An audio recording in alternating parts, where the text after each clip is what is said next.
I've been on the Atlantic Coast Conference to plant a flag on Friday night for, I don't know, longer than 5 years. But Friday night, the University of Virginia ruined the league. I kid. Big win for the Cavaliers against Florida State. It is no longer a top 10 matchup between the Hurricanes and the Seminoles on Saturday, but that's all right. It's not Virginia's job to make sure that that's a top 10 matchup. David Teel, Newport News Daily Press, Mr. Sourced Up, the GOAT of ACC reporters, joins us on the Adam Gold Show. What is going on at Scott Stadium, sir? Well, first of all, they need a barrier between the student section and the field, don't you think? Yeah, I actually had not heard about that. I saw the end, and then I turned the game off and went somewhere else. I did not read. We had a player for Florida State, and I think 19 students got injured in the field storming. $50,000 fine doesn't do it justice. What is the latest about that before we talk about how good Virginia might be? Well, my indication has been that no one was seriously injured, thank goodness. Including the player, by the way. Yes, exactly. Mike Norvell said post-game everyone was accounted for and okay. But I'll tell you what, the Florida State receiver and the Virginia DB down there prone in that end zone, yeah, they just covered up because it was instantaneous. Yeah. And that's on UVA because you knew if they won what was going to happen. You know your situation on that hill, and you did nothing to mitigate it. And the commissioner was there, and I assure you he was not amused. No. And, I get why they fine Tia. I personally – I have nothing against storming the field or storming the court. I think it's one of the things that makes college sports in many ways better than pro sports, right? Yep. But you have to be prepared. You have to be able to handle that from a security standpoint and make sure the players, the people that everybody's paying money to see, make sure that they're okay. Yes, 100%. And not only that, you got to get the officials off the field. I don't care about the officials. No, obviously I do. Real quick before we get to the Cavaliers, the ACC allowing TV to see the communication and the replay. Like, there's a lot of things the ACC gets wrong. That's one that they got right in a big way. It should be the model, not just for football, for all sports. If you're going to incorporate replay, that's the way to do it. It's been pretty quick too, hasn't it? Like the other, I went back and I DVR'd the game and came home, and there were 6 replays. Virginia-Florida State game, yeah. Adam. And all of them were like big-time calls. This is not where we're looking at the spot of the ball on a third down or anything. No, this is touchdown or not. This is, does the game continue? Is this the game tying score? Is this targeting? They were done in like a minute 10 tops. Yeah. And they were unanimous every time. The audio was incredible. It was insightful. And no, they did. I talked to Michael Strickland at length about it yesterday, the ACC Senior Associate Commissioner for Football, and they couldn't be happier with it. And he teased to me that they're going to have kind of a different wrinkle Saturday night for Florida State Miami on the ABC show. They're going to add some kind of innovative touch to the coverage, so I'm interested to see what they come up with. A wrinkle to like animation? Is there going to be claymation? I think claymation would be great, like the old Christmas specials, right? We'll have like the Winter Warlock and That would be good. David Teel. A wrinkle to that. That's tremendous. David Teel, Newport News Daily Press, @by David Teel on Twitter, joining us. All right, so Virginia is now ranked. We saw them here against NC State, and my takeaway from that game was, man, they probably should have won that game. I don't know what Chandler Morris was doing throwing the ball in that. There's no way he didn't see I guess it was a defensive end that was back there. No way he didn't see it. It was just, I don't know, what happened there. But Virginia, obviously, at least offensively, is really good. What has Tony Elliott done there? How good do you think they are? Offensively, I think they are very good. And how far that can carry them is going to be fascinating to watch because they remain suspect defensively. Right. They've been bad in previous years. They're not bad, but they are suspect. And what Tony Elliott has done is he has hit the portal. He has gotten some donors. Well, he and Carla Williams, the athletic director, and the administration overall, rounded up some cash and bought them some players. 32 in the portal, including a heck of a quarterback, the aforementioned Chandler Morris, who, other than the throw, he had a couple Friday night against the Knowles that he'd like to have back. Sure. But, man, he is dual threat. He is good in the read option, and he can sling it. Yeah, I mean, their game at Louisville is one of a couple of more than a couple. It's a good week of ACC football. If you're thinking about down the road, what the impact is.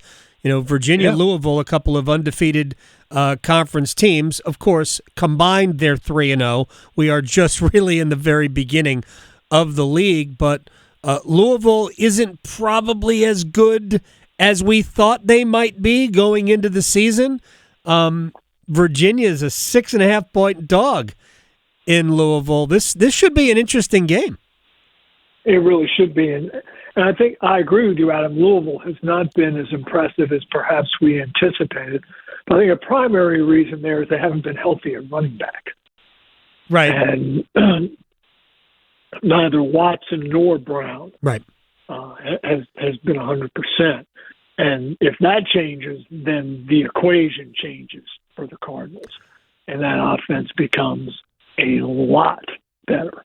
That's what I'm interested to see Saturday in the Derby City as to whether, if they are healthy, can Virginia stop the run? Yeah, look, Virginia again, super impressive so far. Florida State will have an opportunity to get back on it coming up tomorrow, Saturday night against Miami. Let me move to a different game first because you also cover Virginia Tech. They fired Brent Pry a couple of weeks ago after back-to-back embarrassing losses at home. Vanderbilt is good. We see Vanderbilt and we think they're not good. It's like when you see Duke, you think they're not good. Vanderbilt happens to be good. Still, 34 unanswered on your field in the second half isn't acceptable for Virginia Tech. And then to have Old Dominion come in and have their way with you, obviously that was going to be the end. I know Virginia Tech has gone to donors and boards, and they have apparently come up with cash to fund a rebuild. Explain what happened and what happens next. What happened is, Adam, the Board of Visitors approved a $229.2 million infusion into the athletic department over a 4-year period. Now, most of that money, $30 million a year, so $120 total, is through philanthropy. So they're going to be hanging outside the Kroger, ringing the bell at Christmas time, asking people for money. Whether that all adds up to $30 million, right, is going to be very interesting to watch. But Virginia is a little peculiar. There are state limits as to how much the university can subsidize an athletic department. It caps at 20% of your operating costs. And this move by the board on Monday will take Virginia Tech eventually up to that limit of 20%. To me, this is one of those places that should be better, and it does bear the discussion. Is this program a creation of Frank Beamer, or is it a program that should be good at the very least, no matter who the coach is? I think both these things can be true. Okay. It is a creation of Frank Beamer. But with that fan base, coaches want to work. Coaches want to work at a school where they care. And my gosh, when you put 57,000 people in the seats for Wofford with an interim coach after you have dismissed you are 0-3, you have just gotten trashed at home by Vanderbilt and Old Dominion, you're playing Wofford, and you got $57,000 in the seats. I was like, wow. Yeah. I knew they cared, but not that much. And I think that's something that prospective coaches will notice. I think the $229 million is something coaches will notice, and it will certainly broaden the applicant pool. So their task now is they've got to spend this money wisely. They've got to create the right management structure, and they've got to go find the coach. And they haven't been able to do it yet. Now they've gone the small, the lower college route. They've gone the assistant route. David Teel, Newport News Daily Press, is joining us here on the Adam Gold Show. It's not a joke. I would, if I were them, I would see how much money it would take to get Nick Saban away from ESPN, to at least ask him. People think I'm crazy, but $20 million for Nick Saban is probably not what he's worth. It's probably less than what he's worth. My feeling is that every coach is either underpaid or overpaid. Like, you couldn't pay Nick Saban enough because of the value he would bring to your school. And I'm not saying that Virginia Tech, that he would be interested in Virginia Tech, or that they, that they have a chance to get him. It's not about that. That they need to get a legitimately established head coach, somebody who has not just been at a program for like 3 years, somebody who's built something. They're certainly good enough. All right, let me ask you one more thing before I let David Teel go. And we're not going to talk about Florida State, Miami, because that's like an NFL game. But I am curious your thoughts on Belichick versus Sweeney. Bill v. Dabo.